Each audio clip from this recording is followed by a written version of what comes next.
My fellow Americans,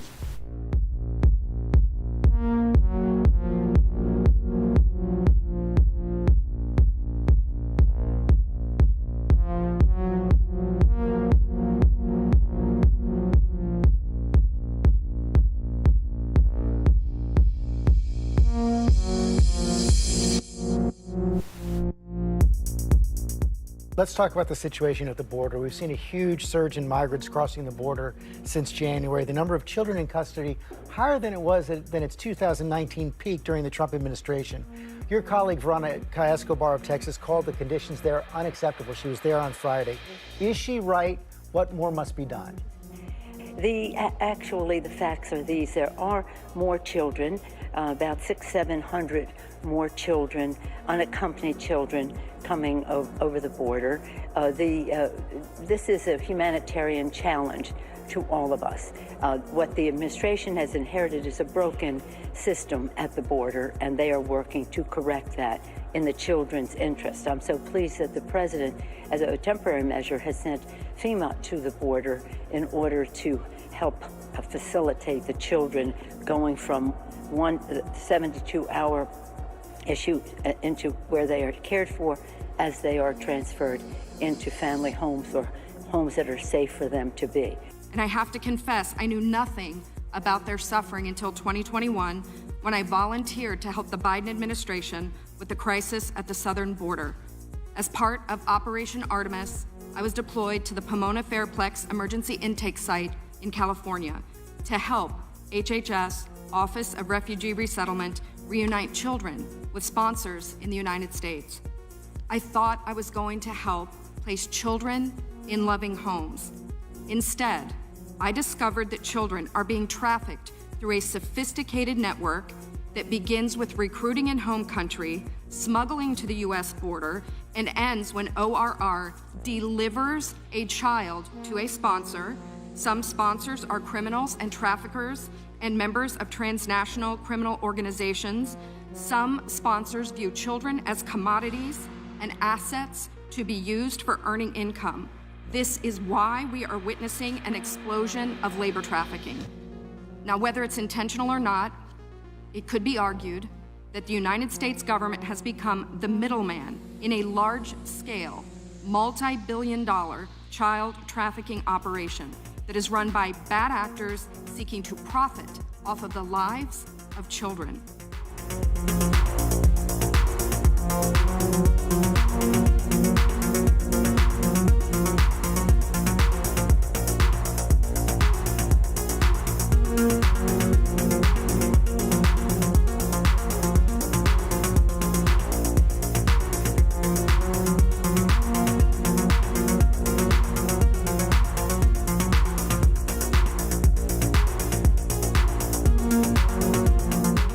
Russia said once they take Ukraine, Poland and the Baltics are next. Those are NATO countries. That puts America at war. This is about preventing war. It's always been about preventing war. My husband is a combat veteran. He's deployed now. The last thing I want him or any of his military brothers and sisters to do is to go to war. But I think it is time to give the Ukrainians more help hitting these bases inside Russia.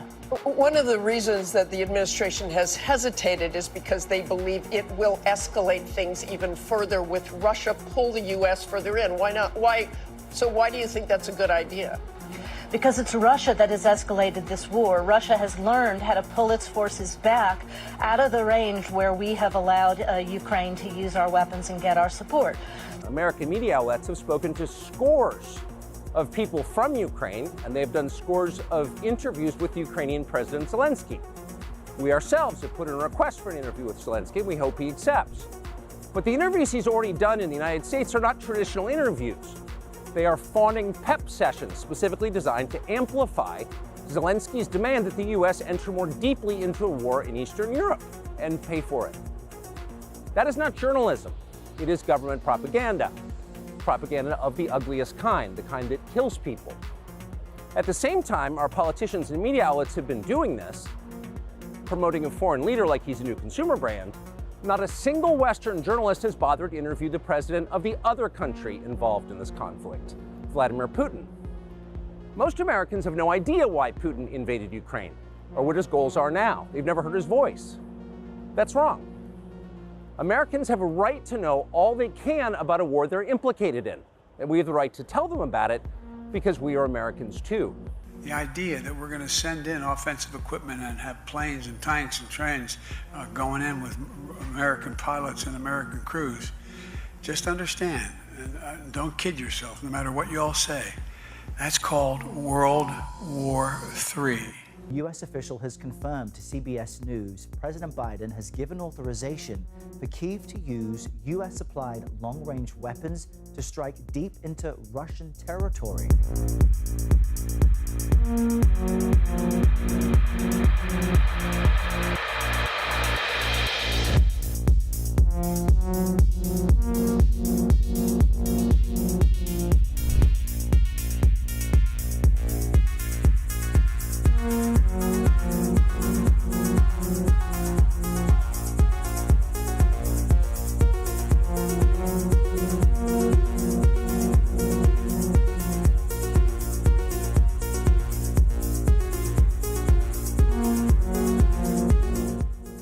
I'm sitting here with my father. I will make certain that between the man sitting next to me and every person he knows and my ability to forever hold a grudge, that you will regret not following my direction. I am sitting here waiting for the call with my father. Sounds like a shakedown, doesn't it, Director? I'm not going to get into commenting with that. You seem deeply uncurious about it, don't you? Almost suspiciously uncurious. Are you protecting the Bidens? Absolutely not. The FBI does not and has no interest in You won't answer the protecting question anyone about whether or not politically. that's a shakedown, and everybody knows why you won't answer it. Because to the millions of people who will see this, they know it is. And your inability to acknowledge that is deeply revealing about you.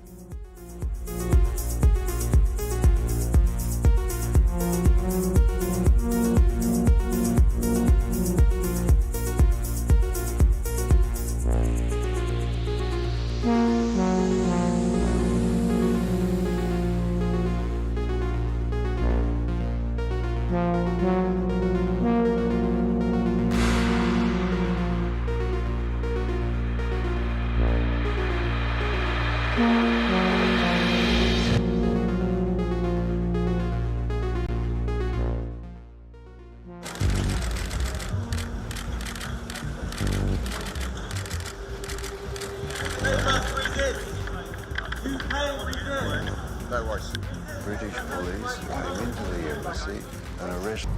After a long flight from the UK, Julian Assange's day began on the island of Saipan, a tiny territory chosen because it's the closest US court to Australia. This normally quiet courthouse, swarming with reporters, as the WikiLeaks founder arrived flanked by former Prime Minister Kevin Rudd.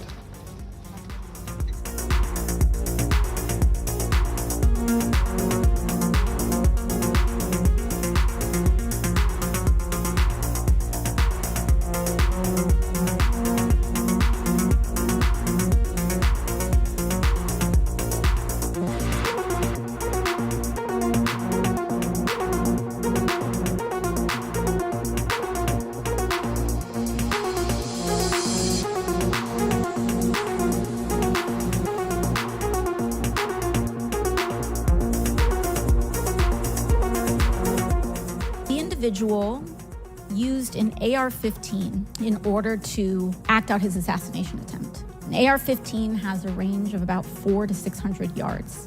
My question, why is the Secret Service protective perimeter shorter than one of the most popular semi-automatic weapons in the United States? There are a number of weapons out there with a number of ranges. Again, an advance was completed. The determination of the perimeter, I'm not going to speak to specifics, but there are a number of factors that are taken into account. when we determine our perimeter. Some of it has to do with terrain, some of it has to do with buildings, some of it has to do with assets and resources that are available. What I'm hearing is that a perimeter was not established outdoors in an outdoor venue that would prevent an AR-15, which is one of the most common weapons used in mass shootings, from being able to be within the range of Secret Service protection. Have you provided all audio and video recordings in your possession to this committee, as we asked on July 15th, yes or no? I would have to get back to you. That is a no. You're full of shit today. You're just being completely dishonest.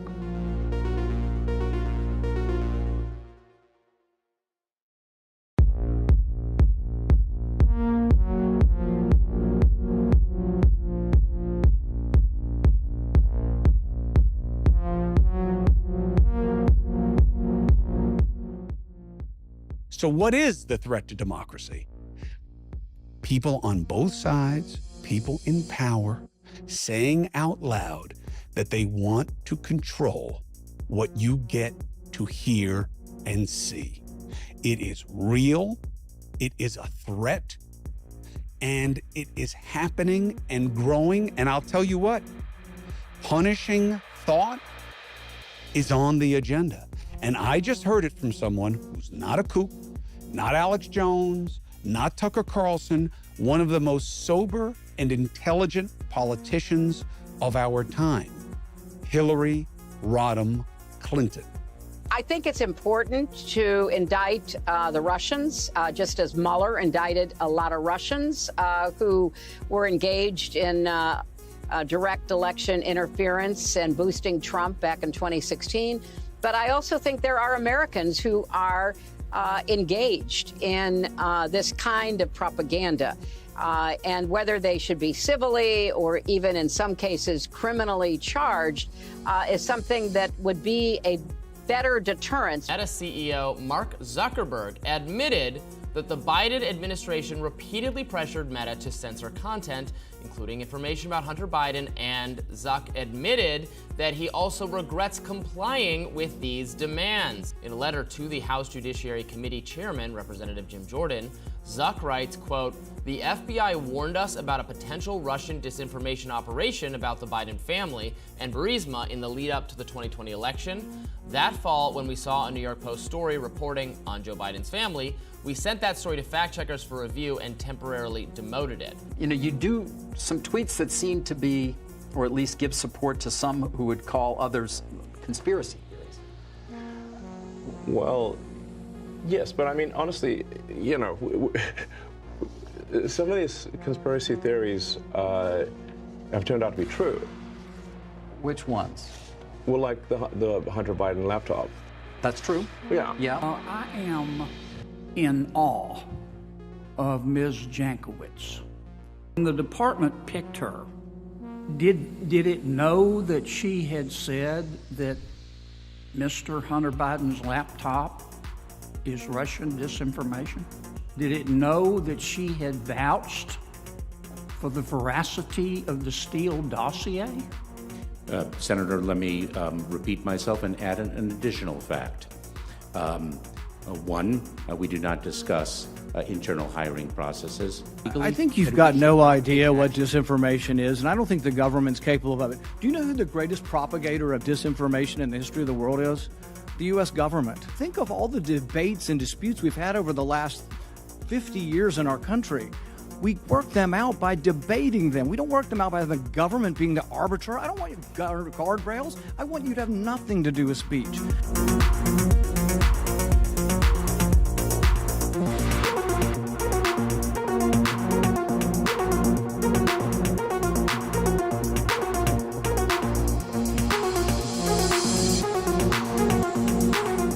To be a conspiracy theorist is to have been right all along, despite the efforts of the paid-for liars. And it's also to be demonstrably well ahead of the gullible, still believing in smoke and mirrors. Conspiracy theorist was first used by the CIA to shut down those who doubted the official line about the murder of John F. Kennedy, that fishy old tale about a lone shooter and a magic bullet, and then that lone shooter being shot by another lone shooter before he could talk. That was in the 1960s, and from then, the label conspiracy theorist worked for decades as the means to make thinking people too scared to speak when they smelt a rat. Let 2024 be the year of clearing out the rubbish, the trash, the long overdue year when the past or sell-by date labels, conspiracy theorist among them, are cast into the dustbin of history.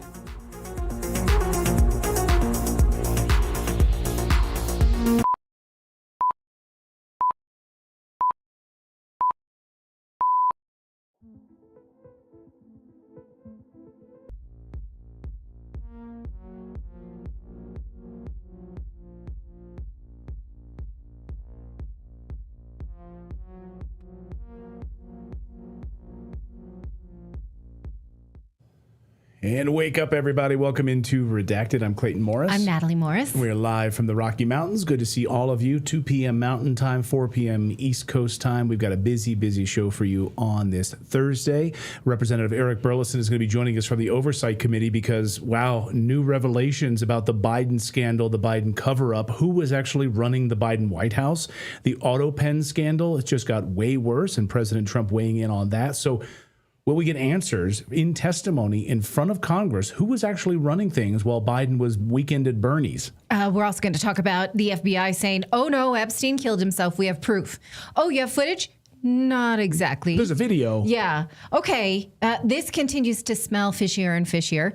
So we're going to look at that. Also, the Health and Human Services Department has canceled the bird flu vaccine. Do you need to panic about this? Because remember, just last month, 60 Minutes said that this is going to be bigger than COVID. This is worse than anything. This should keep you up at night.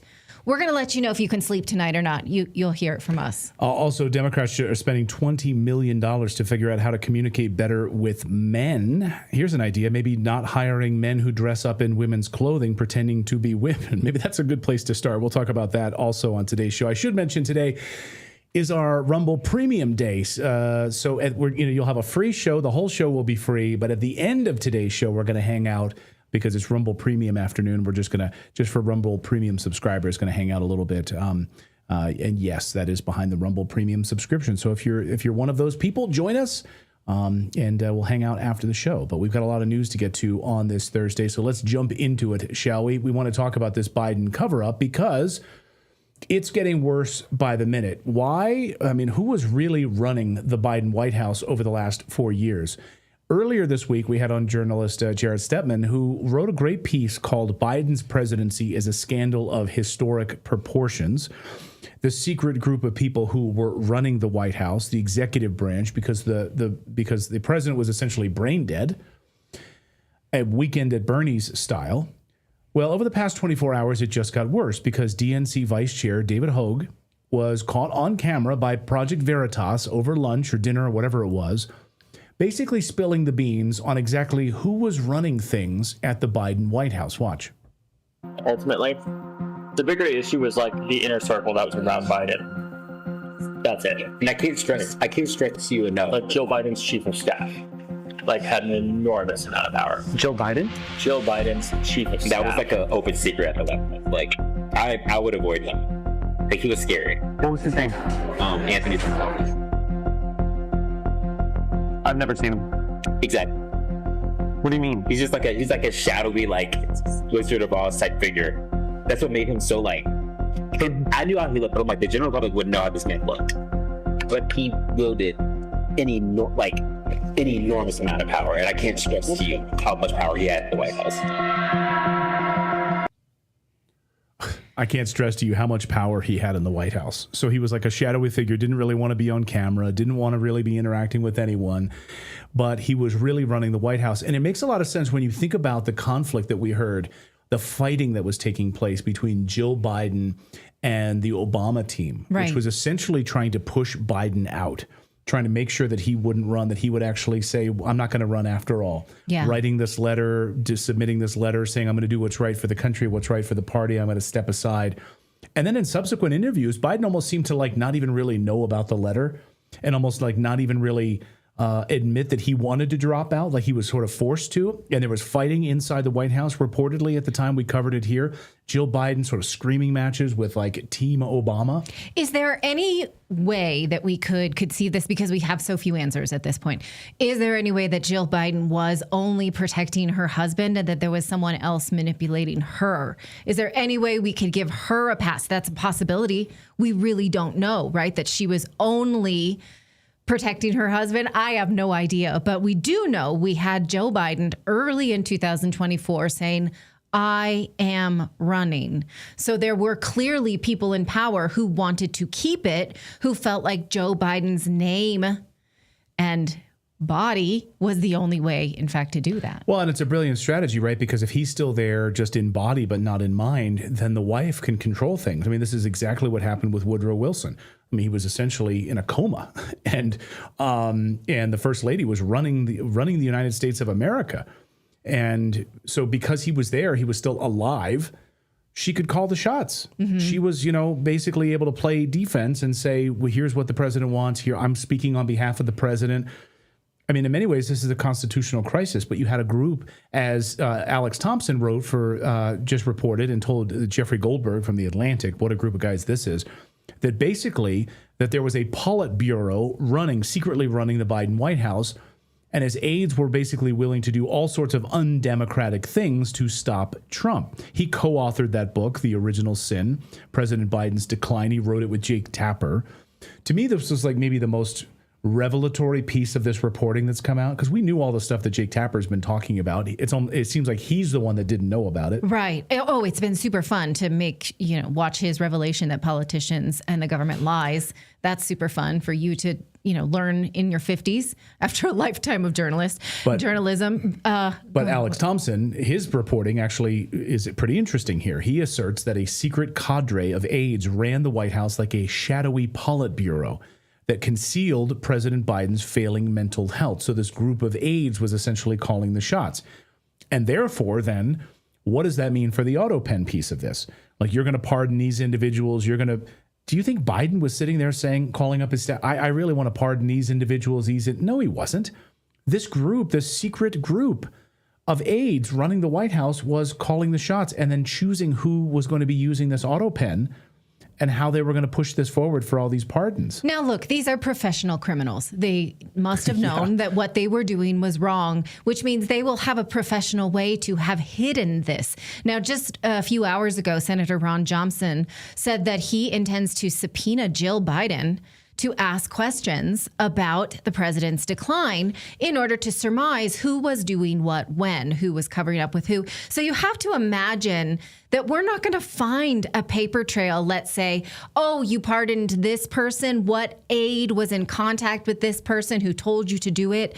How can we possibly know this? I'm feeling very pessimistic about it. Well, let's be glass half full with our next guest. Representative Eric. I cannot commit to that. Representative Eric Burleson is on the House Oversight Committee. They are demanding testimony from at least 4 high-ranking Biden staffers. That might have changed since I wrote this, including the man you just saw being talked about there, Anthony Bernal, Jill Biden's chief of staff. Representative Burleson joins us now. Good to see you, Congressman. Welcome back to the show. Great to be back. So President Trump just posted on Truth Social that the real story here is the auto pen scandal. Basically, these aides secretly using the power of the presidency. They weren't elected. These individuals weren't elected. He says whoever has control of it is involved in a major crime. Is that how you see it? These people are criminals. Yeah, and I do think that they need to take responsibility for what their actions. I also think the cabinet members need to take responsibility for the fact that they all witnessed his decline, and yet they did nothing about it. They should have invoked Article 25 of the Constitution, and if they cared about the country and what was in the best interest of this country, which is why I think that the public, the press need to be asking those former cabinet members, including some of them that are running for president right now, Pete Buttigieg and others, why they didn't invoke Article 25. Why didn't they, when they knew that he was, mentally incapable of running this country? Now, so I see some conversation online with people saying if Joe Biden didn't know what he was doing, which seems to be clear, then some of what he did should be unwound. How can you unwind 4 years of hell? And where would we even start? You can't undo the illegal immigration. You can't undo aid to Ukraine. You can't undo, I mean, I guess maybe you could undo EV mandates. The president seems to be doing that. But is that even a productive conversation, or is that wishful thinking? No, I do think that we need to evaluate whether or not the executive orders that were signed with an auto pen, particularly when the president wasn't even in the country, have carried the same weight that the president's signature carries. I don't think that a staffer using the auto pen has the same weight of the president. And look, there were moments where the Speaker of the House, when he would meet with Joe Biden, and this is a story that has become somewhat, it's been repeated again and again, that when Johnson and I believe McCarthy, when he was Speaker as well, met with Joe Biden, they asked him about particular executive orders that he had, quote unquote, signed, and Biden knew nothing about them. So I think that there's enough testimony and anecdotal stories out there that Biden was not that he was not in the loop or clued in or even capable of understanding what was being signed. Your colleague, James Comer, also on the Oversight Committee, you're going to bring these people before the Oversight Committee to demand answers on this. Who are you hoping to see? What questions do you specifically have for these individuals? Yeah, I think we need to know, what did they know? When did they know it? Why? Who was actually the ones, running the government during that time period? I think the American people deserve to know. But I'll be honest.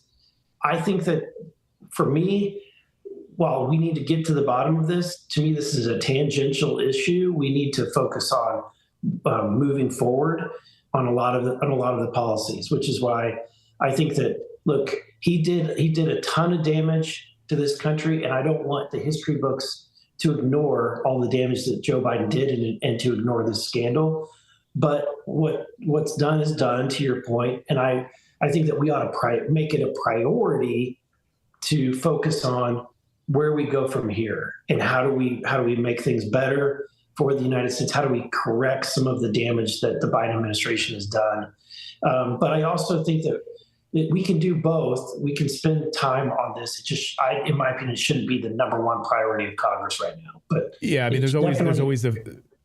Sorry, you're right, Congressman. I mean, there's always the phrase, right? You don't want to step over dimes to pick up pennies, right? And you're constantly focusing backwards on these crimes. However, to your point, like, what can we do to improve things? My question, I guess, is how can we make sure this never happens again, right? Can Congress pass certain laws, whether it's a yearly sort of mental capacity checkup or something like that? Is there any way that we can ensure that this sort of thing doesn't happen again? Again, I mentioned Woodrow Wilson off the top of the show.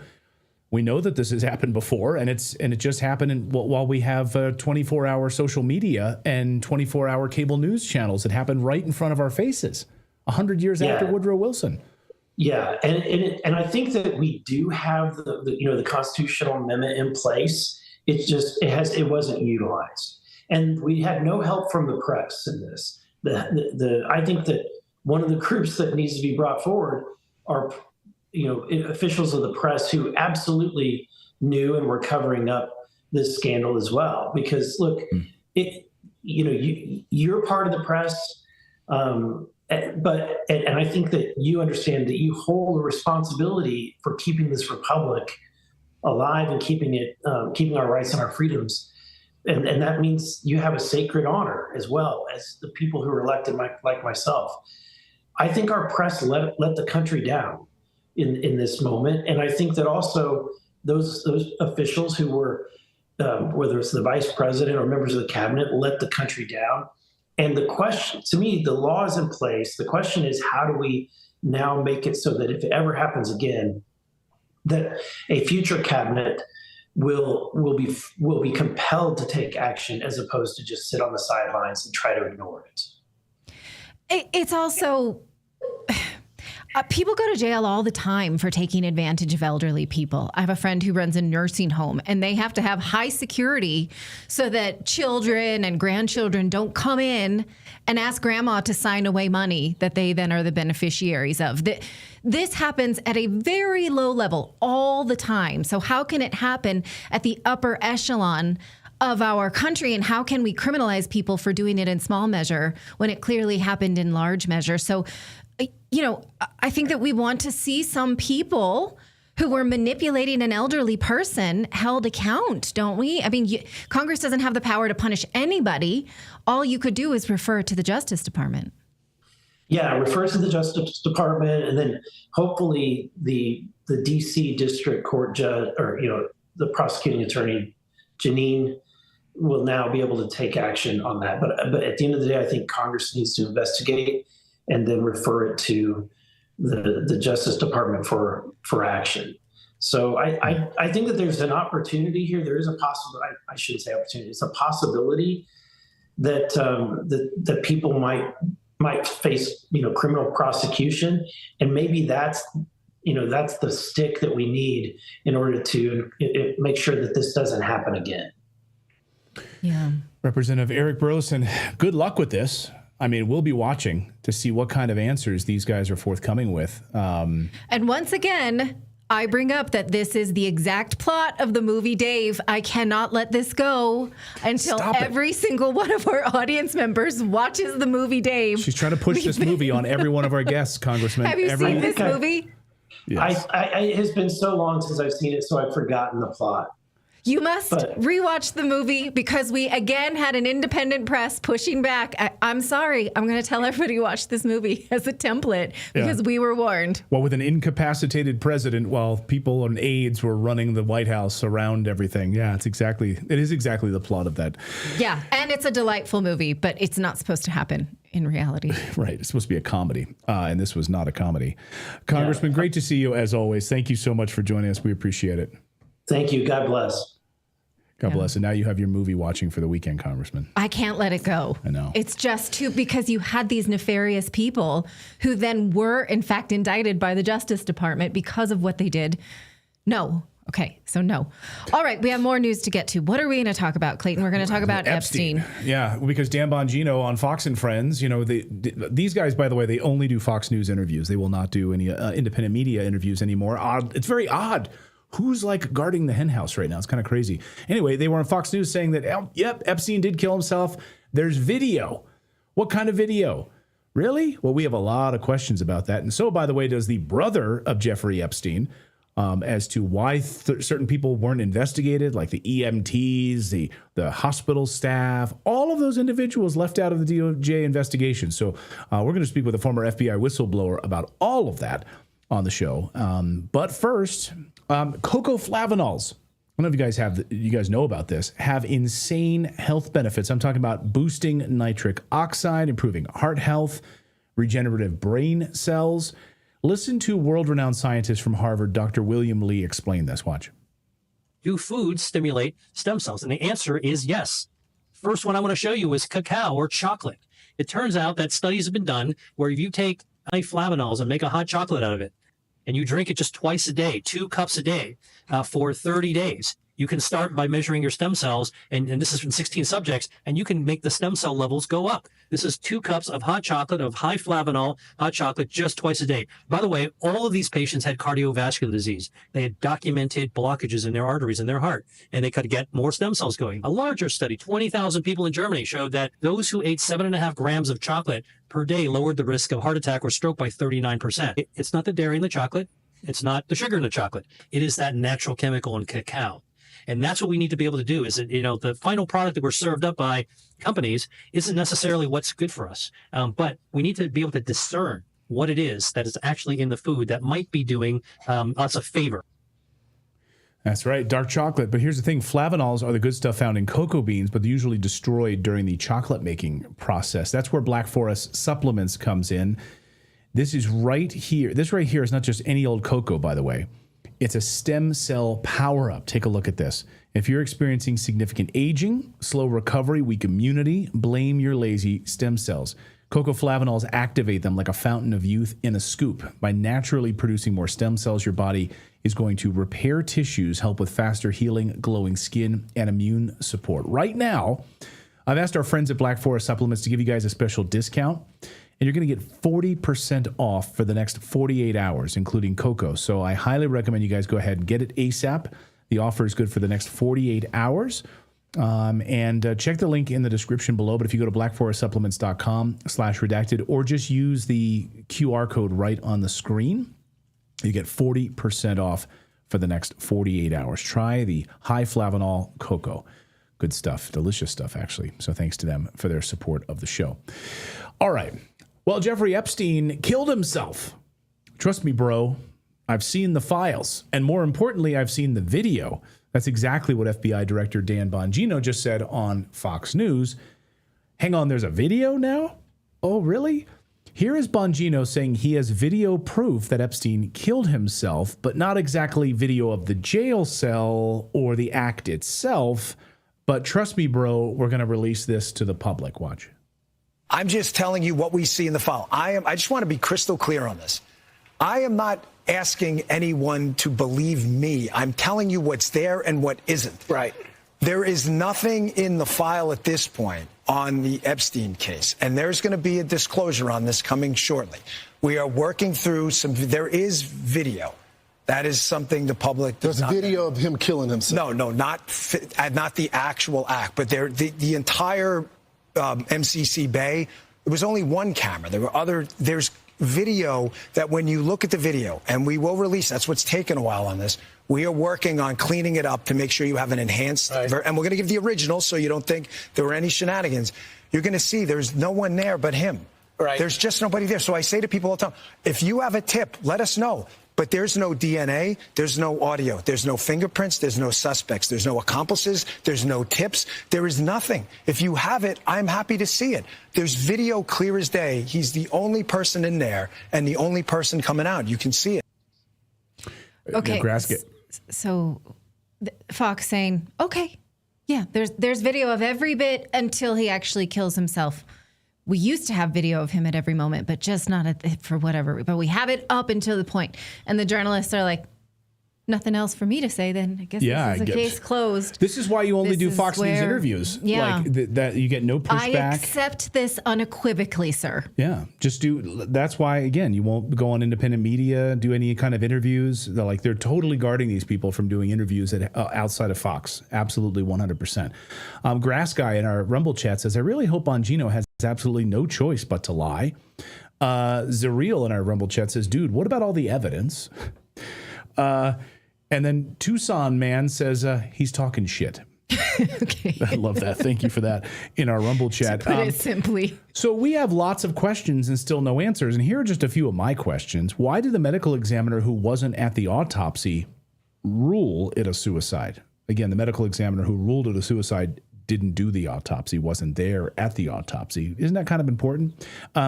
Why did the medical examiner who did the autopsy, along with Michael Baden, world-renowned medical examiner Michael Baden, friend of the show Michael Baden, said that it was a homicide? He says his injuries were inconsistent with the ability to self-inflict. Yeah. Like, you can't really break your own bones in this way if you hang yourself. And he later said this is consistent with a homicide. Yes. Why were none of the EMTs or hospital staff interviewed by the DOJ? They were first on the scene. They also saw the body when it arrived at the hospital, right? Seems like an important group of people to interview. Why was he taken off of suicide watch just days before? Why was his roommate moved out and it was decided he was not only not a suicide risk, but A-okay to be alone from now on? Was he coerced? These are all questions that Fox News should have said, okay, wait, no. Like, we can't just say he walks into a room and we accept that no one was there and that's the end of it. No, right? Why was no one watching his cell at all? Former FBI agent turned whistleblower Kyle Seraphin is not buying it. He's here with us now. Kyle, great to see you again. Welcome back to the show. Hey, y'all. I like the movie Dave a lot, for whatever it's worth. Thank you. And it's an Ivan Reitman film, which makes it even better. Just saying. Yes. We watched it with all three of our children, ages 8 to 14, and everyone loved it. And It's a fantastic movie. Exactly what happened during the Biden years. It is. And you know what would not be a good movie is a movie where a guy goes into a cell, they kill the camera, and then everybody just says he killed himself, and so we have to trust you, and that's the end of the movie. That's the roll credits. No one would believe that's that. Not a good movie. If you were pitching that in Hollywood, it's like, come on, no one's going to buy that. Wait a minute, the cameras are conveniently turned off. Everything. You moved his roommate out a few days earlier. You took him off of suicide watch a few days earlier. No one was there. The guards were sleeping. You didn't interview any of the EMTs or hospital staff. Like, no one would buy that in Hollywood. The check logs were falsified. Yeah, my wife is yelling at the TV when that happens. She's like, no, they're going to get him. You know, like she's yelling. She knows what's happening next. Right. Yeah. Listen, I don't know if he killed himself or not. And I'm totally open to that being the case. But what you don't want to do, and I don't know how to tell these guys to stop self-inflicting, don't go on television. They know, like Dan knows better. He's a media guy. Don't go on television. And then imagine if I came on your show here and I just, like, every time I talk to you guys, I just looked away when I said things that were important. And I just introduced novel information. Like, there's a video. And you go, oh my God, is there a video of the death? And you're like, no, it's just a video, not the video. There's a video.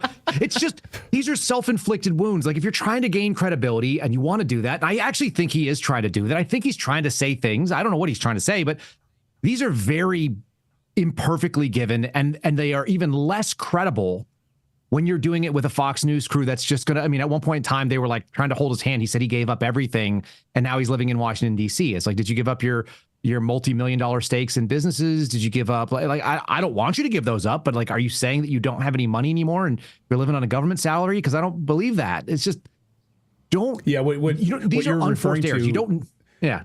Yeah, if someone didn't see that part of it, the interview, he was talking about how he's like, I'm basically divorced from my wife. He's like, I'm not actually divorced but I'm here in D.C. and I'm dealing with this. I'm not divorced, but it's, I'm not really. So it was like sort of almost like a crying moment about this. It was about, sort of himself rather than, the nation. I'm always sort of bothered when like politicians people like that sort of turn it back on themselves. It's about me. The American people wanted these.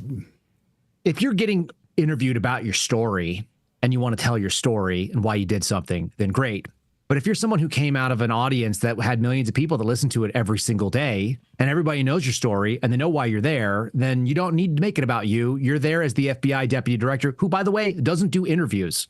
The FBI deputy director doesn't do interviews ever. Like, when was the last? Did you see Paula Bate doing interviews? No. Did you see David Bowditch do interviews? No. You didn't see these people because they don't do interviews. It's not the job of the deputy. The director does a couple of interviews, and they're almost always puff pieces, and it's walk through, and this is how great our facility is, and we have the best people, and the greatest people love to come here, and then that's it. And like, they're never hard hitting. They never have been. It's strange to try to act like we're doing transparency, and at the same time, what I'm telling you is that I can't be transparent, and there's a video, but not the video, and you'll see it eventually, and we get body cam footage in days. And those are way more sensitive, like shootings and people that have, that are actively involved in this investigations. You get those videos. The FBI can't give you a video from a prison, from the BOP they've had for 5 years. Where he's supposedly walking alone. So we need to look at this and clean it up, but we'll release the original so you don't think we did anything to it. But it's literally only him alone walking into a room. What are you cleaning up? This doesn't make sense. And also, I want to ask you if you heard this dog whistle to those of us who don't believe him, saying, you don't have to believe me, but as if like, I still understand your side, but I'm saying this. It's almost called argument to authority. These are not good arguments. Again, these are self-inflicted. It's a bad movie plot. And you don't need to do that. You just don't. Like, they'd be better off. I'm not a media consultant, but I can tell you who their media consultant is because I've dealt with her. Like, stop booking these interviews. Stop having people come out and say, we're going to give you some information, but it's going to be in a little while. You're not going to be able to run the clock out like this is a podcast and, coming up next week is going to be something really shocking. Make sure you subscribe. Like, that's not what's going on here. You're in charge of a federal law enforcement agency that also has intelligence problems. And we got real issues in that agency. And by the way, you can't go for 8 years and tell me that you don't trust the people that work there.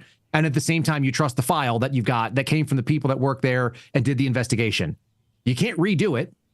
We talked about this last time. Have you exhumed bodies? Have you redone the toxicology? Have you had the eyes? Have you had somebody else look over the report? What is it that has convinced you And you can make that argument. You actually could. You could say, listen, here's the things we did, full transparency. We've went out and we've exhumed a body. We've done a new toxicology report, or we reevaluated the evidence that was existing. We had these people look over it. We have fresh eyes. We took in brand new recruits right out of the academy and asked them for their perspective so they weren't tainted by any, whatever. Give me some reason other than I told you I saw the file. It's just, or don't say anything at all, which is also equally good, by the way. People will tend to forget.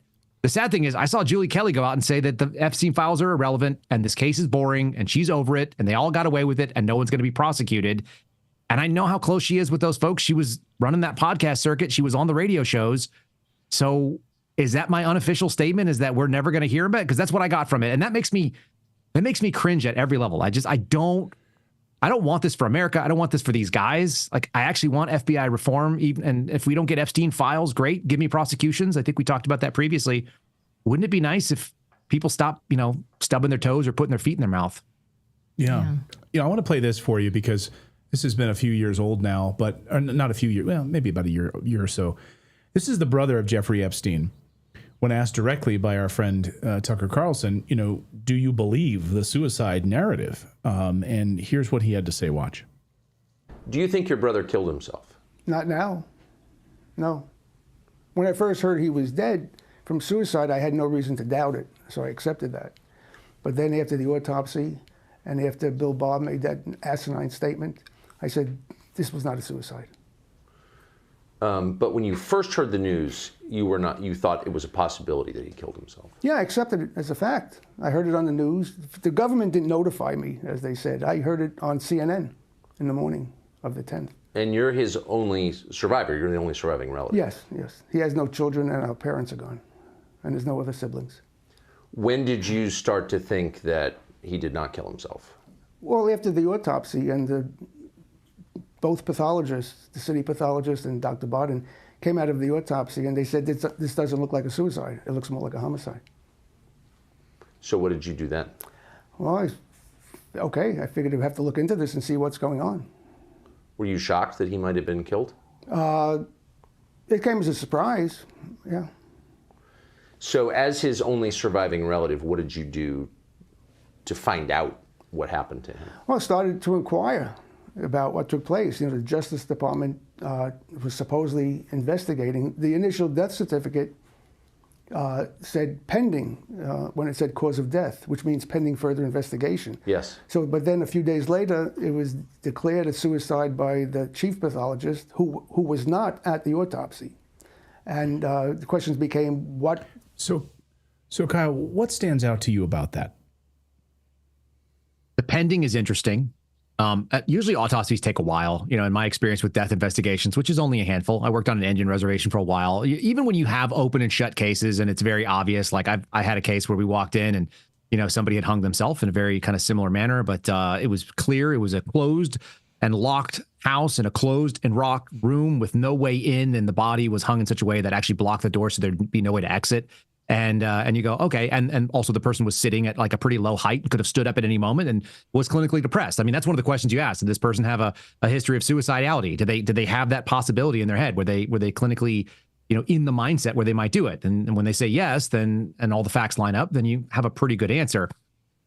You can imagine very clearly that somebody who's fallen from being a billionaire and running around the world and having private jets and doing all kinds of scandalous stuff, and then suddenly not having any of that, not even being able to decide whether or not they had access to a bathroom, like that could be a debilitating scenario. I could see a spiral that happens, but I just keep seeing more and more questions and not good answers. When you want to go out and affirm and tell people the story, you lay your cards on the table and you play cards open. You don't need to play poker and keep things close to the vest. There's no privacy issues there. The only person that would have privacy would be the family member.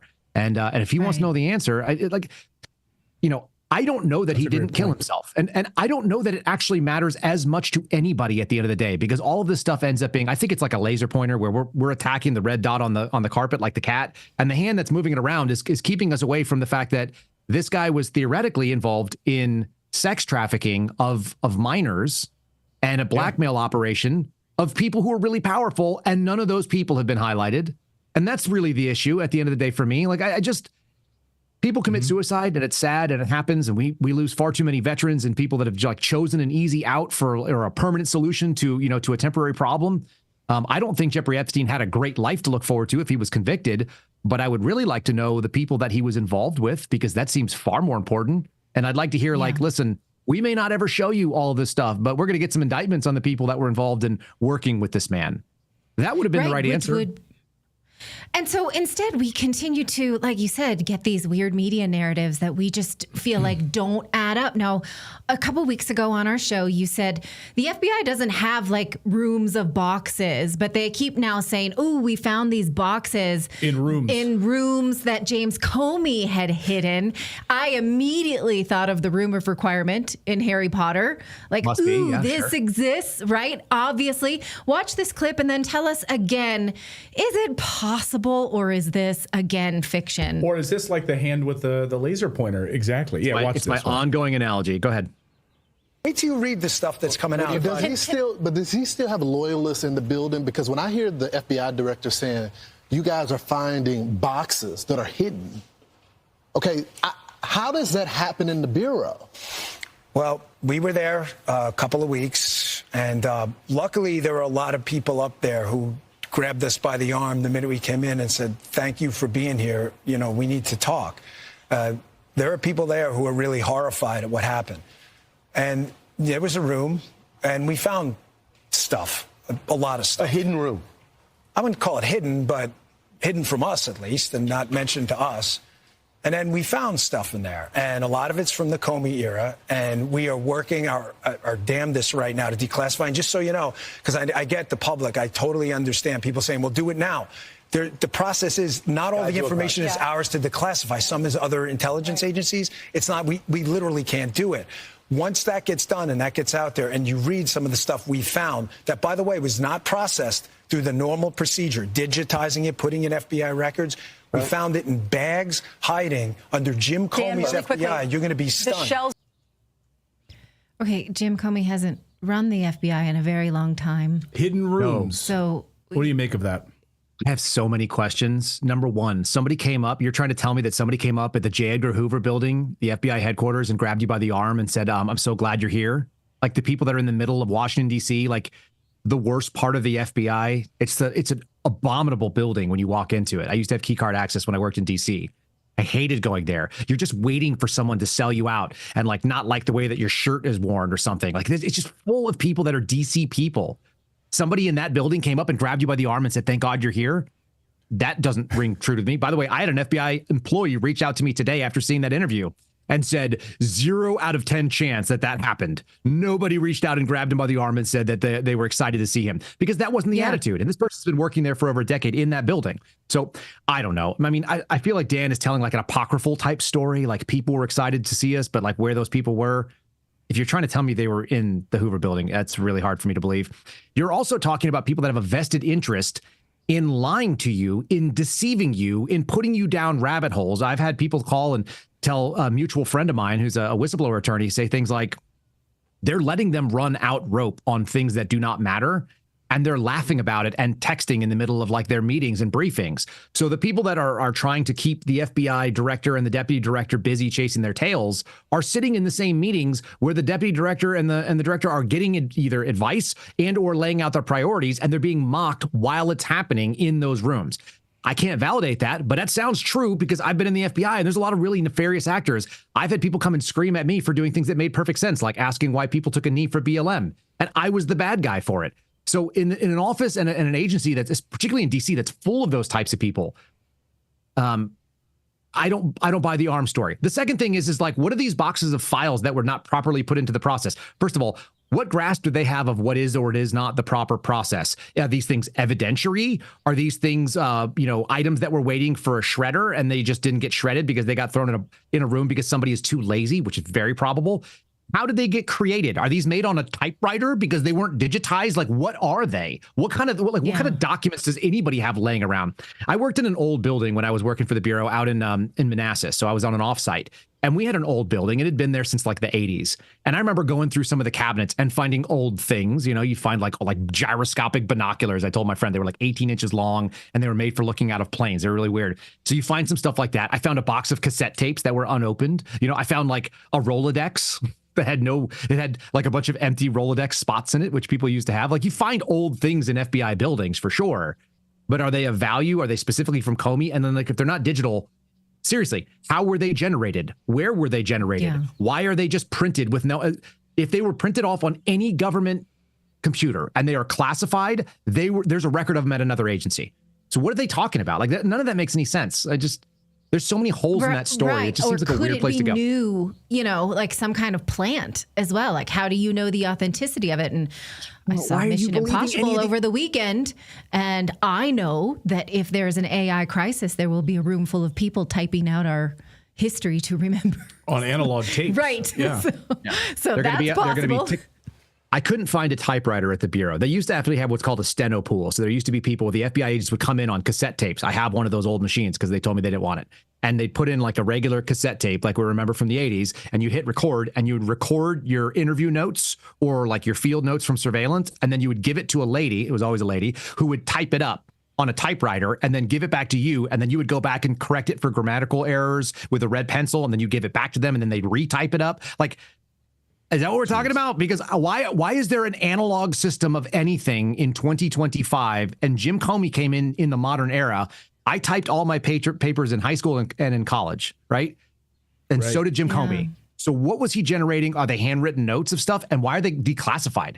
Like, what made them classified? All this stuff is just like more questions than not. Don't worry, Kyle, though. Next week, just trust us, we're going to have some big bombshells that we're going to release next week. Oh, yeah, for sure. How many weeks in a row have we now heard that, by the way? We've heard that every week. We were told Kash Patel. We were told he did an interview like yesterday. Again, next week. Trust me, bro. It's Thursday. They said in the next 1 to 2 weeks, you're going to see a wave of transparency. Today is the end of the second week. I have not been overwhelmed by the wave of transparency. I'm not encouraged by that. My buddies have this little inside joke on our group chat, and they're all former FBI guys. And they heard that the new Bongino rule, which came from Dan's old producer, is that you have to wait 6 to 8 months before you're going to get anything. That's the new Bongino rule, is to be patient, and it's going to take 6 to 8 months. The joke that we have is that it's 6, the number 2, the number 8 months. I don't know how many years 628 months is, but that's a lot of years. That's about how long it took for the JFK file. So we're probably in for a long haul. 75 years. I hate being snarky, but like what? No, but I mean, you've been here. I think you can be. But all of us are willing to eat these words. We are 100%. willing to. If we, none of us here we will all eat this happily if we do get this wave of transparency with explanations. Yeah, I want answers on the sex trafficking operation. I want to know who these people were, these high-powered millionaires and billionaires that were paying for children to be shipped to their homes. Like, I want all of that.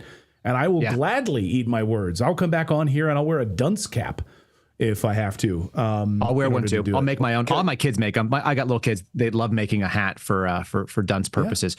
Nothing would make us happier than being wrong about all this, right? I mean, yeah. It just doesn't look like that's the way it's trending. Can I chime in? Can I chime in real quick? Because I what I want to know. So like they've got these boxes, these like smoking gun boxes he's mentioned. But if they're that important, why is there anything in there that's actionable? Why aren't you doing anything? Like, I don't care if you can't release them to me, but use it. At least let me know you're using it. You found new information. Go do something with it. Let me know that. That's my hang up. This is the worst situation this morning. Is I had to play a clip from Jim Comey, and he went on Wolf Blitzer's show, and he said, the top marshal at the Supreme Court is the one that's charged with looking into what happened to the Dobbs decision leak. And the Secret Service is tasked with finding out the situation with the cocaine at the White House. And the FBI never closes an investigation that's open, particularly into something like a weapon of mass destruction, like a pipe bomb with the pipe bomber on January 6th or January 5th. So who's the audience for that stuff? Like who? Right. And I actually agreed with Jim Comey, which makes me want to puke. I don't like when you have to go like Jim Comey's right. Like those are actually true statements. What is the audience for saying we're going to bring out these new cases and we're starting from scratch and all this other kind of stuff? You don't need to start from scratch. Just get new people on the same file. The file never closed. I guarantee it. So it's like, yeah, we got fresh eyes on it. Maybe that's the case, who haven't been told to run away from whatever the truth was. But some of these things, they just don't ring true if you've ever done investigative work. Like nobody's going to just, like, you don't take the cold case and throw the cold case file out and say, I'm going to go to the bowling alley from 30 years ago where the shooting happened. Like, you just don't do that. You just take the crime scene photos and give it to new eyes. So, yeah. Kyle Seraphin, great to see you as always. Thank you for this perspective. And yeah, we'll welcome you back. We'll do a Dunce Cap Wednesday on the show. Yes. If all of this comes to pass, we'll gladly eat our own words, and we'll gladly wear some new hats here on the show and celebrate this transparency, this overwhelming wave of transparency. We need to do it with red, white, and blue. So we'll get color coded. All right. I like that. Yeah, Sounds good. I'm not afraid. Kyle, great to see you. Have a great All right, y'all. Have a great one. All right. I don't like to wear white, so then you can wear the I'll be red. one of the other colors. All right, coming up, we're going to tell you about whether or not you need to lose sleep over the bird flu vaccine because HHS Secretary Kennedy has canceled it. He's canceled a $1 billion deal with Moderna. They're crying in their vaccine soup, but we're going to talk about that. Also, we're going to talk about the Democrats trying to reach men. Clayton, we're gonna ask if these cast of characters are really inspiring you and your toxic masculinity. Okay. If we can finally break down that toxic masculinity you got going on, I got a lot of it. which Democrats really hate everything about you. They do. They hate that I'm wearing my dad tax T-shirt that my kids bought me. Yeah. From Buc-ee's. From Buc-ee's, they got this for me, like because the dad always has to take a fry or try some of the ice cream, making sure it's not poison. Yeah. Okay. But first, before we get to all that, we want to remind you that Redacted is brought to you by Shopify, because if you have an idea to grow your business or start your business in the world, then Shopify is where you start. Now, what you're seeing on your screen there is the Redacted store, which does run on Shopify quite easily, actually, because we can come up with an idea for a t-shirt like this, communism equals starvation. We can easily have our graphic designer beautifully design it and throw it up on the internet. Shopify helps us with every step of the way, quickly and easily, and Shopify will handle not only the graphic design in order to make it look beautiful for the world, but also the back end as well. So e-commerce, they can support you around the clock if you get stuck. So take your business from #1 sale to $1 million sale with Shopify and their awesome support. And then you don't need to know graphic design, e-commerce, any of that. Shopify does it for you easily. Now you can get the word out if you've got a marketing team behind you and Shopify, or you can have Shopify be your team. This is the better way. So turn your big business into a cha-ching idea with Shopify on your side. Sign up for a $1 per month trial and start selling at shopify.com/redacted right now. Again, that's a $1 per month trial period. 1 month trial period. I have them written both ways. $1 per month trial period, and start selling at shopify.com/redacted. Again, that's shopify.com/redacted. I just want to thank the tens of thousands of you that are watching right now. And I know it's funny. It's actually like many of you have now pretty much moved over to Rumble because you're tired of the censorship on YouTube. So thanks to the tens of thousands of you that are watching us right now over on Rumble. We really appreciate that. I see this movement really moving now away from YouTube in droves. Yeah. And it's kind of exciting. So anyway, thanks to all of you. And thanks to those of you that remain with us on YouTube. Good to see all of you. All right. Well, the Trump administration canceled a contract for Moderna to build out a bird flu vaccine. This is something the Biden administration had awarded. They took $590 million of your tax dollars and told Moderna, you go out there and build us a bird flu vaccine. Now, should we panic then that we might be unprepared for bird flu? You decide if you're going to panic or not. I'm going to give you some facts for you to decide on that. Number one, bird flu is currently not transmissible from human to human. The fact that they think that it may start to become so would tell us that that is a result of manipulation of the virus, which is known as gain of function, which the Trump administration shut down a few weeks ago with this executive order. Now, last year, we spoke to Dr. Kelly Victory. She is one of the few doctors who spoke out during the COVID pandemic with what turned out to be true about therapeutics and about the vaccine. She said that the development of a bird flu vaccine told us a few interesting things. Number one, We already know how to treat bird flu with therapeutics like hydroxychloroquine and chloroquine. Number 2, she said that making a bird flu vaccine is dangerous and possibly not worth the risk. Here's how she put it. They always use the excuse that it's to make us more prepared, to make us, ready with an antidote or a vaccine. The reality is this is very dangerous research, because not only can something get out of a lab by nefarious intent, meaning purposeful spreading of it, but simply by abject incompetence, or, people make mistakes, and lab errors happen. They happen far more often than people want to believe. There are over 100 serious lab errors, lab leaks reported every single year. So the idea that someone is weaponizing or manipulating a virus in the laboratory to make it stronger, more transmissible, more capable of causing serious disease, more resistant to treatment is frankly unconscionable in my mind.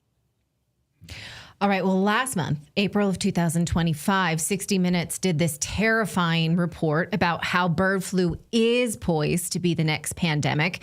We can't show 60 Minutes pieces because they always copyright strike our videos.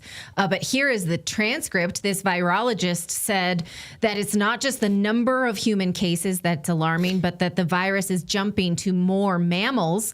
Every new spillover, she says, gives the virus a chance to evolve from person to person.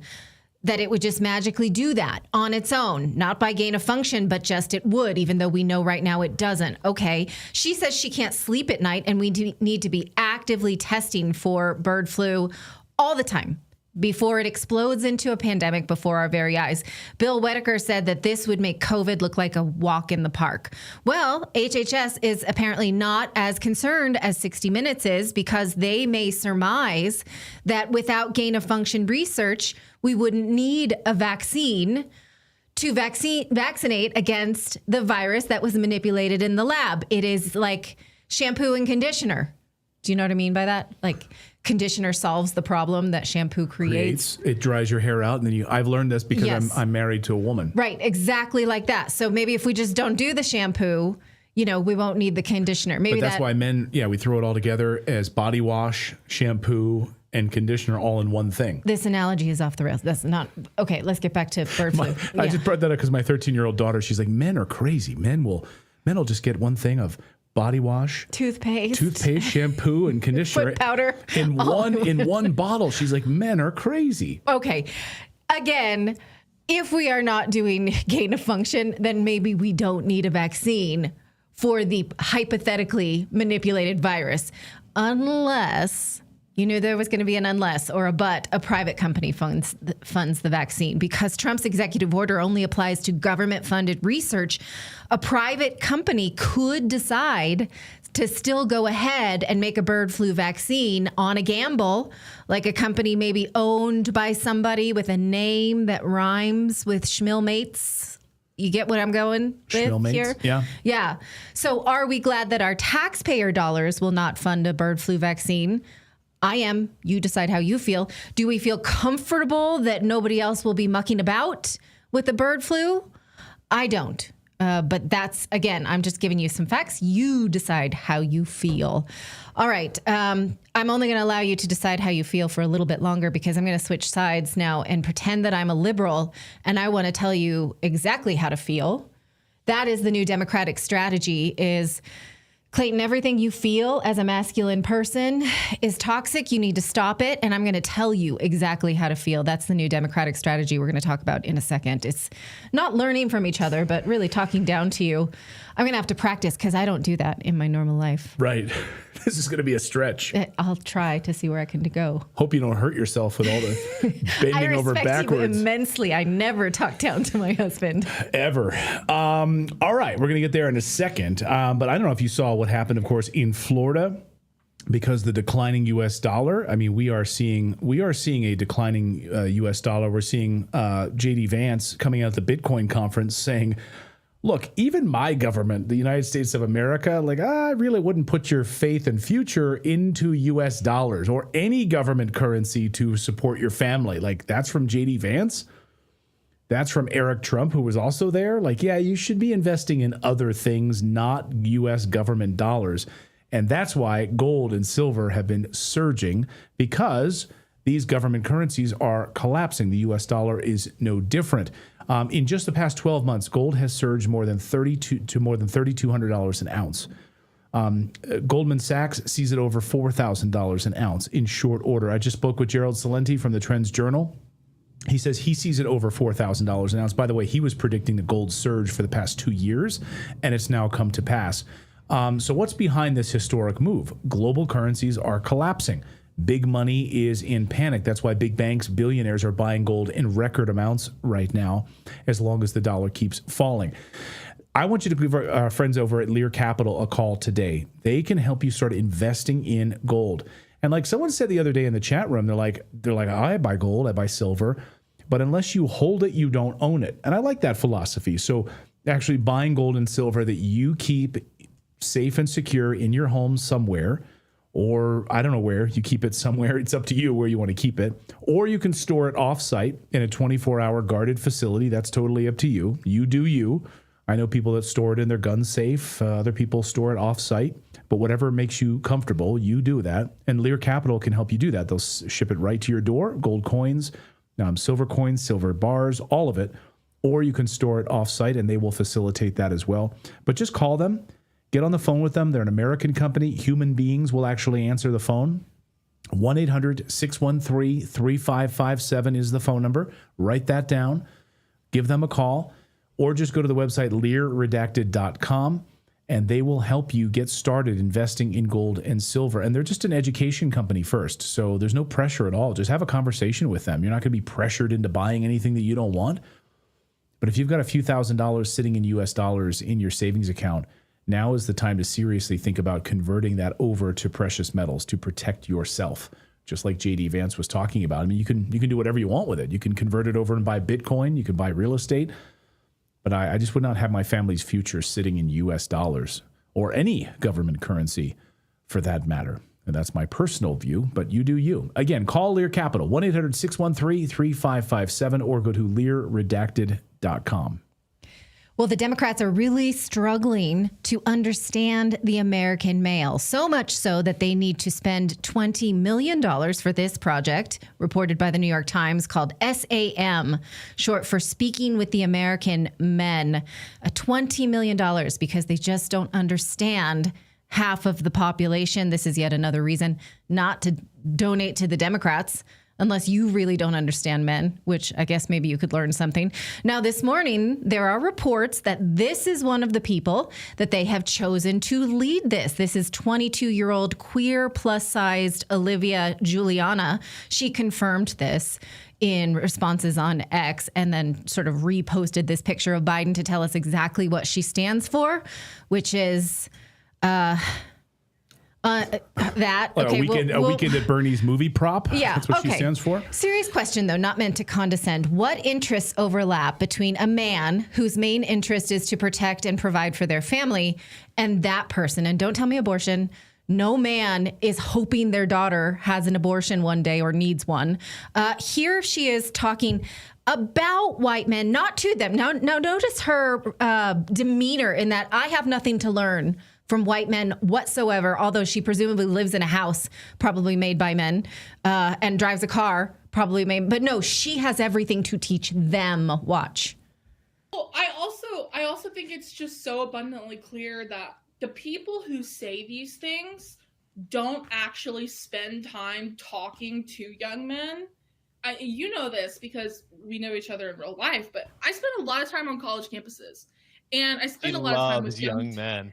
I love young men. I love frat guys. And in that, I realized, like, even the ones that identify as conservative are almost always pro-choice. They're almost always pro-gay marriage. You'd be surprised at the number of them who supported Black Lives Matter.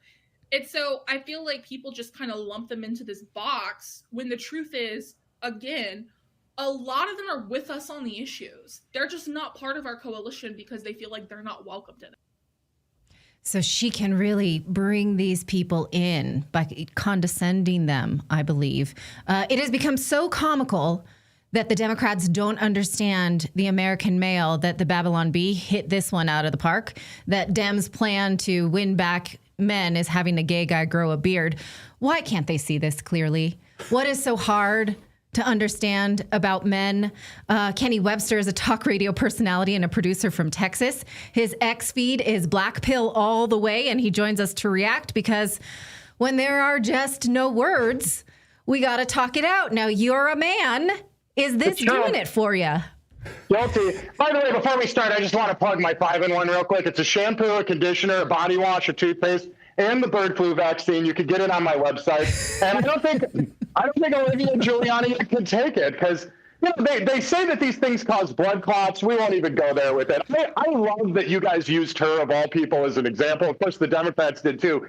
I'm in Houston right now at my gym, standing with men in the background who are not coincidentally used to be Democrats. They watched the Joe Rogan podcast. The Democrats are having this discussion right now about how they can find the liberal version of Joe Rogan. And, I'm not the first person your audience has heard say this, but it needs to be said. They already had a liberal Joe Rogan. It was Joe Rogan. Joe Rogan was the liberal Joe Rogan. He was a Barack Obama Democrat, and at some point, the Democrats moved too far to the left, and they lost Tulsi Gabbard and RFK Jr. and Elon Musk. And ideologically, none of those people were really the same.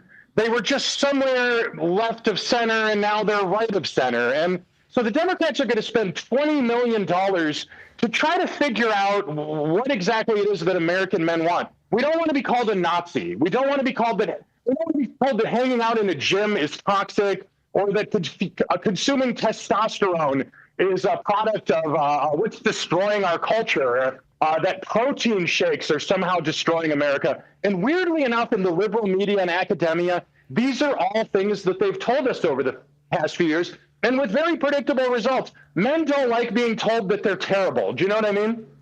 Right. Well, we've seen this in young men. I mean, I see this in my 14-year-old son with his group of friends. They have no tolerance at all for woke bullshit. They can't stand it. And they all in their friends group, their WhatsApp group, and these are young men who maybe 20, 30 years ago would have been like Bill Clinton, Democrats, right? But now they've completely moved away from it. Is she right, though, when she says these people are just like us, that they would have supported Black Lives Matter, they support gay marriage, they support all of these things? When she said that, I didn't buy any of that. Did you? No, look, Olivia Giuliani is not being used to recruit men, despite what you may have heard. That's just not the case. That's not what she's being asked to do. And so it's oh, did we lose him? Oh, you cut out there for a second. One of the things that I constantly think about is that this is religious talk, because a lot of times when you think of men in this way, you think, well, they're smart enough to understand about abortion rights and Black Lives Matter and things like that, but it's their toxic masculinity that gets in the way of this. And so this idea is toxic masculinity is just like Satan. It's, the one thing that religious zealots can throw to explain anything. And when I, swallowed this bullshit, it was always, well, these male shootings, these mass shootings, it's just toxic masculinity, or any kind of, crime statistics, it's toxic masculinity. Like, that's literally the answer for everything.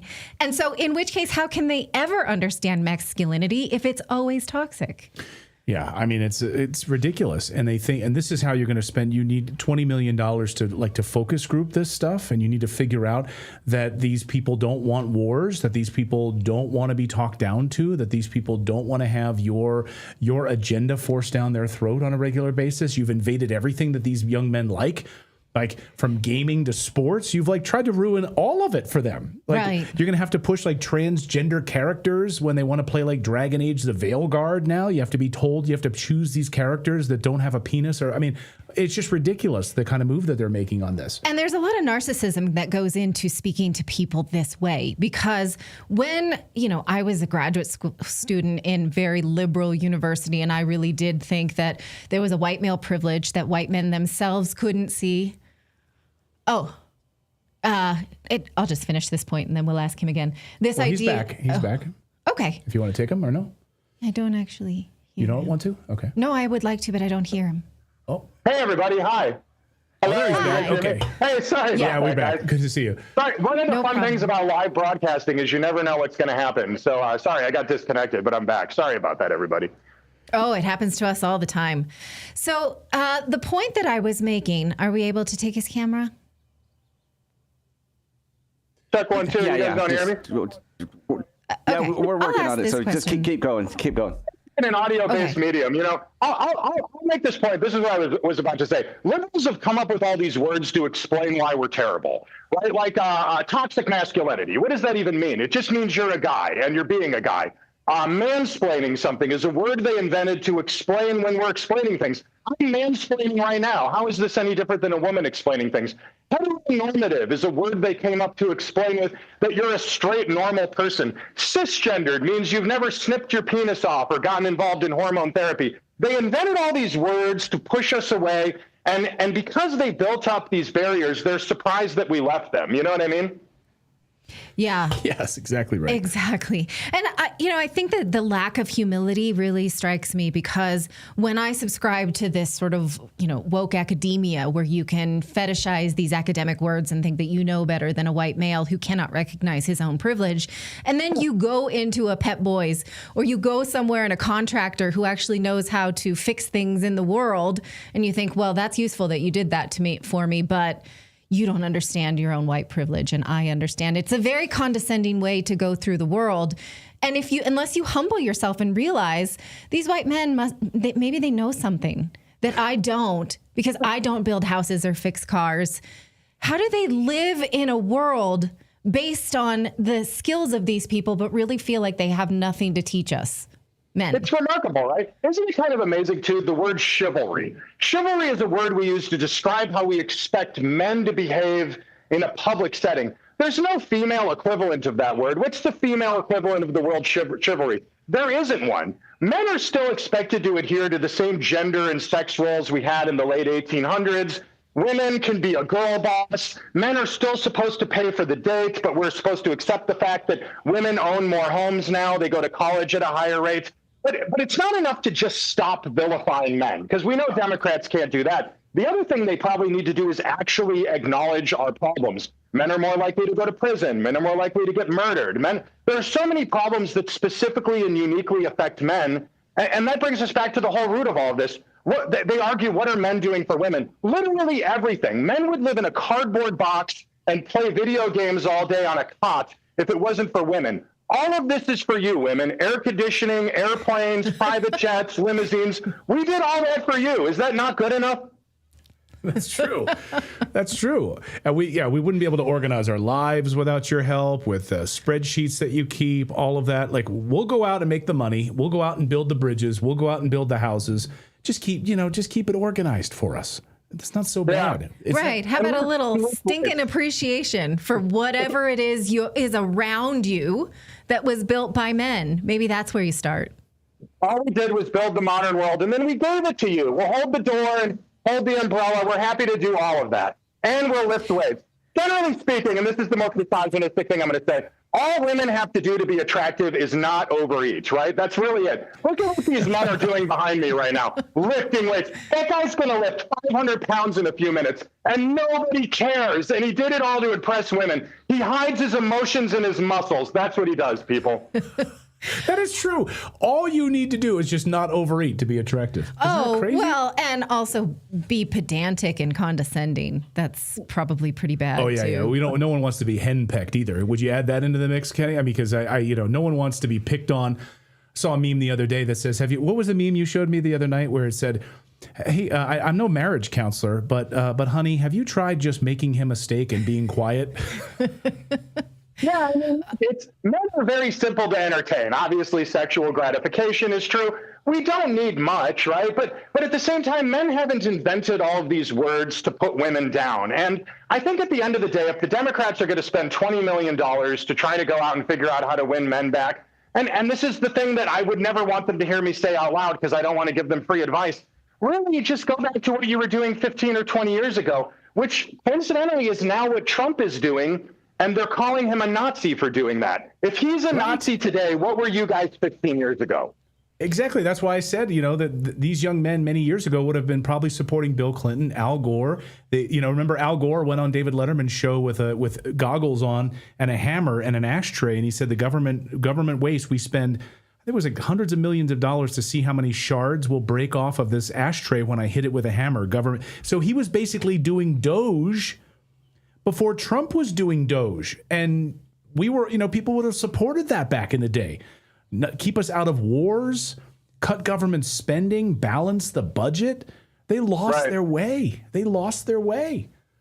Yeah, I mean, RFK Jr. was never supposed to be a Democrat, right? Tulsi Gabbard, this is a woman who talked about how toxic the intelligence agencies are. In the 20th century, Democrats were obsessed with telling you the FBI was horrible. Now they worship the FBI, the CIA. These are now all pawns of the Democrat Party.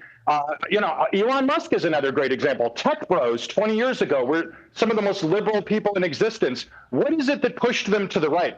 Probably repeatedly telling them, you're a Nazi, you're evil, you have sexual urges, that makes you a bad person. Vote for us, you Nazi. There's actually a book about this. It's about borderline personality disorder, and the book's called I Hate You, Don't Leave Me. I think the Democrat Party actually has borderline personality disorder. They just don't realize it.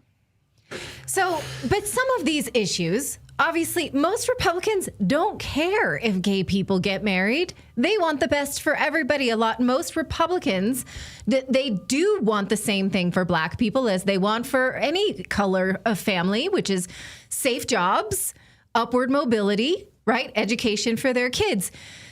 Is there any way that the Democrats could communicate that to you two dudes who have been constantly condescended by them? Is there anything the Democrats could do? Any dude they could pull out that would inspire? John Wick? Like, what is it? Tell me. I'm taking that $20 million. I mean, imagine how much time they've spent pushing us away. That's how much time it's going to take bringing us back, right? I know a lot of men in the city that were Democrats their whole life. I live in a very liberal city, a liberal enclave called Houston, Texas. And I come from a city called Chicago. You might have noticed Olivia Giuliani, the woman in that clip you played, from Houston, was wearing the Chicago flag on her shirt, which is also the home of Rahm Emanuel. And I can remember when we thought Rahm Emanuel was too far to the left. Now people like Rahm Emanuel and James Carville are out trying to tell the Democrats, rear it back in, come back to where we were, back to the middle again, which really, honestly, is probably where Trump is at. He's not that far to the right. Democrats simply cannot do it. They want AOC to be their leader. They want Bernie Sanders to be their leader. They're on a Fight the Oligarchy tour, flying around the country on a private jet, telling us that carbon fuel is destroying the planet. It's too much hypocrisy. It's too much doublespeak. And I think that they see that, but they don't want to acknowledge it. They're looking at the world through Democrat-colored glasses, and it's causing things to be very skewed for them. Yeah. Kenny Webster, thanks for taking out some time in the gym where men like to hang out.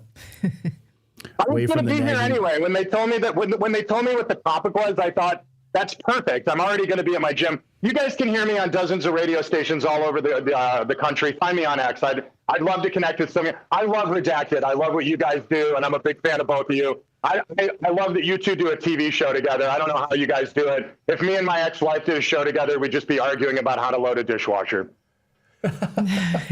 Yeah, people often ask us, how do we pull this off? I don't know, to be honest with you. Kenny, great to see you. Thank you so much, man. Great to have you on the show, and we'll let you get back to it. We'll have you back on real soon. Thanks, Kenny. America. Thank you, Kenny. Well, great to see you. If our texts get hacked by the NSA or something, they'll realize how much we just argue in commercial breaks. But mostly we do okay, right? Yeah, it's just like fun stuff. That's what I've often said. Like, if somebody ever I don't worry about people like taking my phone or something like that. It's like, all you're really going to do is find out how just genuinely boring I typically am. Like, that's good. Mm-hmm. Good luck with that. I hope you enjoy your time. You'll also learn from me, like, how many family chats I just ignore. He does this. Because, she'll be going back and forth with the whole family about just this random little stuff. And I'm just like, just hang. I lurk in the background. I'll jump in occasionally and give a thumbs up or a heart on something. It's just run the carpool when I tell you to. That's when you need to know. Just pick up our daughter at this location. I don't need to hear the whole preamble. But that's why this happened the other day when our middle daughter came down. She's like, "Where's Daddy? He's supposed to take me to dance." And I called you. I was like, "Where are you?" And he goes, "I'm at the dance studio." He heard pick her up from dance, so he left without her. So I was there. The details matter. I was a like, little is bit. she here? I don't see her. I don't see her anywhere. Yeah. I'm here waiting for her. Oh, you're supposed to take her to dinner. Oh, I got it. Okay. Oops. All right. Hey, yeah, we're going to do our Rumble Premium in just a second. But first, we want to tell you about our friends over at Chapter, because if you or someone you love is on Medicare or getting close, listen up, because the DOJ recently filed a massive fraud complaint against 3 of the largest Medicare brokers in the country. Because what were they doing? Misleading seniors by pushing them into an insurance plan that would give them a kickback. That's unethical and disgusting, but obviously not surprising, because Medicare enrollment is so confusing, and that's on purpose. That's why we want you to look into our friends over at Chapter. After their own families were misled by these brokers, Chapter was founded to fix this broken system. They are fully independent. They're the only national advisors that search every Medicare plan available to find the one that fits your needs. They advocate for you, not the insurance company. No steering, no pressure, just ethical, honest help at no cost to you. So if you want to help with Medicare, give Chapter a call by calling the number on the screen. You'll talk to a real person who will help you figure out exactly which plan is right for you. And they've saved the average senior over $1,000 a year. It's a totally free resource for our audience. So call that number on the screen or go to askchapter.org/redacted. One more time, that's askchapter.org/redacted. all right. Thank you guys so much for subscribing to the show. It's free to subscribe on Rumble and YouTube and Twitch and X and everywhere else where you are able to watch our show. Thank you so much. On Thursdays, after our whole show, we like to hang out and do our Rumble Premium. If you are a Rumble Premium subscriber, then you can come over and hang out with us and support free speech. We're just going to hang out for a few minutes and just kind of chit chat. If you're not, just go to rumble.com/redacted. And I think we have like a discount code that they've given us here as well. I think it's like $10 off if you want to join rumble.com/redacted on Rumble Premium. It's a free speech platform. And thanks to the tens of thousands of you that watch us on Rumble, I know many of you still love hanging out on YouTube because you're like, oh, it's easier. And Rumble still has some catching up to do in terms of technology, and it's more familiar. Yeah, but I'm telling you, Rumble stands for free speech. Absolutely 100%. They've been attacked in multiple countries for their free speech platform, and they don't do any censorship. So that's why we love Rumble so much. So come on over right now and hang out with us, rumble.com/redacted, and just we're going to hang out with our Rumble Premium subscribers. So thank you, everyone, on this Thursday. All right, good to see you guys. Have you been able to make the flip, Philip? We're good to go now? I do believe it has been flipped. All right, good. Okay, so we are off YouTube. We're